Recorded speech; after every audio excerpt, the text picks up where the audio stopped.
Hello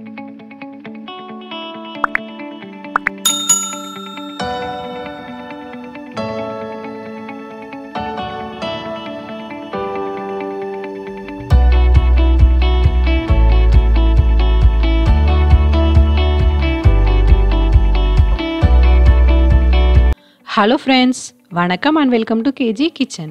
இன்னைக்கு ரம்ஜான் ஸ்பெஷலா நம்ம ஸ்வீட் ரெசிபி தான் பார்க்க போறோம், பால்கோவா. இந்த பால்கோவா ரெண்டு இன்கிரிடியன்ட்ஸ் வச்சு தான் பண்ண போறோம். வேற எந்த பொருளும் இதுக்கு தேவையில்லை.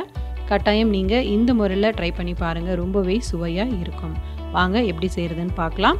அதுக்கு முன்னாடி நம்மளோட வியூவர்ஸ் சப்ஸ்கிரைப் பண்ணாதவங்க இருக்கீங்கன்னா சப்ஸ்கிரைப் பண்ணிக்கோங்க. என்னோட வீடியோஸ் அடுத்தடுத்து உங்களுக்கு நோட்டிஃபிகேஷனாக கிடைக்கணும்னா பக்கத்தில் இருக்க பெல் ஐக்கானையும் கிளிக் பண்ணிக்கோங்க.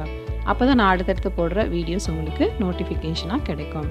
வாங்க இந்த சிம்பிளாக ஈஸியான பால்கோவாவை எப்படி செய்கிறதுன்னு நம்ம இப்போ பார்க்கலாம். இதுக்கு ஒரு லிட்டர் அளவுக்கு பால் எடுத்திருக்கேன். நான் இன்றைக்கி பசம்பால் எடுத்திருக்கேன். நீங்கள் பாக்கெட் பால் எடுக்க போகிறீங்கன்னா நல்ல கொழுப்பு உள்ள பாலாக எடுத்துக்கோங்க. கொழுப்பு நீக்கப்பட்ட பால் வந்து இதுக்கு எடுக்கக்கூடாது. இந்த 1 லிட்டர் பாலையும் நம்ம ஒரு நான்ஸ்டிக் பேனில் வந்து மாற்றிக்கலாம். உங்ககிட்ட அடி கனமான பாத்திரம் இருக்குன்னா அதில் கூட நீங்கள் செய்யலாம். பால் வந்து பொங்கி வந்துருச்சு. பொங்கி வந்த பிறகு மீடியம் லோ ஃப்ளேமில் அல்லது லோ ஃப்ளேமில் வச்சு கிளறிட்டே இருங்க. ஆடை படியக்கூடாது. ஆடை படியாத மாதிரி அப்பதைக்கப்ப கிளறி விட்டுட்டே இருங்க.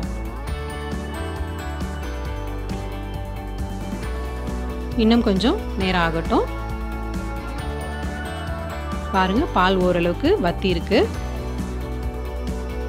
நீங்கள் பக்கத்துலேயே இருந்து கிளறிட்டு இருக்கீங்க அப்படின்னா மீடியம் ஹை ஃப்ளேமில் வச்சுக்கோங்க.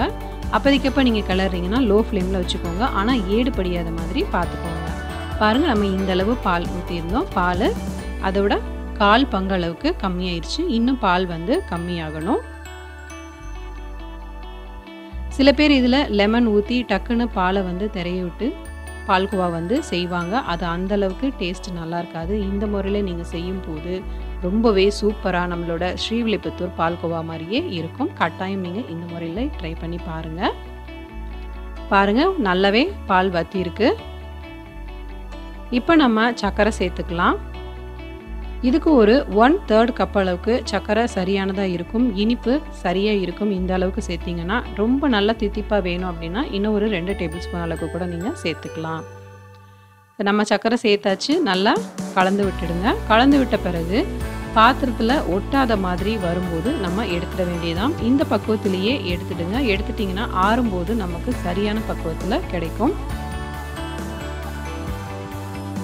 பாருங்கள், இப்போயே நமக்கு ஒட்டாமல் வருது. ஸோ நம்ம எந்த விதமான நெய்யோ கண்டென்ஸ்டு மில்க் பவுடர் எதுவுமே யூஸ் பண்ணலை. ரொம்ப சிம்பிளாக 2 பொருள் வச்சு இந்த பால்கோவா வந்து செஞ்சுருக்கோம். கட்டாயம் நீங்கள் இதை இந்த முறையில் ட்ரை பண்ணி பாருங்கள். உங்களுக்கு எப்படி வந்தது, பிடிச்சிருந்தது அப்படின்றத என்னோட கமெண்ட் பாக்ஸில் பதிவு பண்ண மறக்காதீங்க. இந்த வீடியோ உங்களுக்கு பிடிச்சிருந்ததுன்னா லைக் பண்ணுங்கள். ரொம்ப பிடிச்சிருந்ததுன்னா உங்களோட ஃப்ரெண்ட்ஸ் அண்ட் ஃபேமிலிஸ்க்கு ஷேர் பண்ணுங்கள். கேஜி கிச்சனுக்கு மறக்காமல் சப்ஸ்கிரைப் பண்ணுங்கள். இதுக்கு கொஞ்சம் அலங்காரத்துக்கு நான் பிஸ்தா பருப்புகள் வந்து சேர்த்துருக்கேன். உங்களுக்கு எந்த பருப்பு பிடிக்குமோ நீங்கள் அதை கூட சேர்த்துக்கலாம்.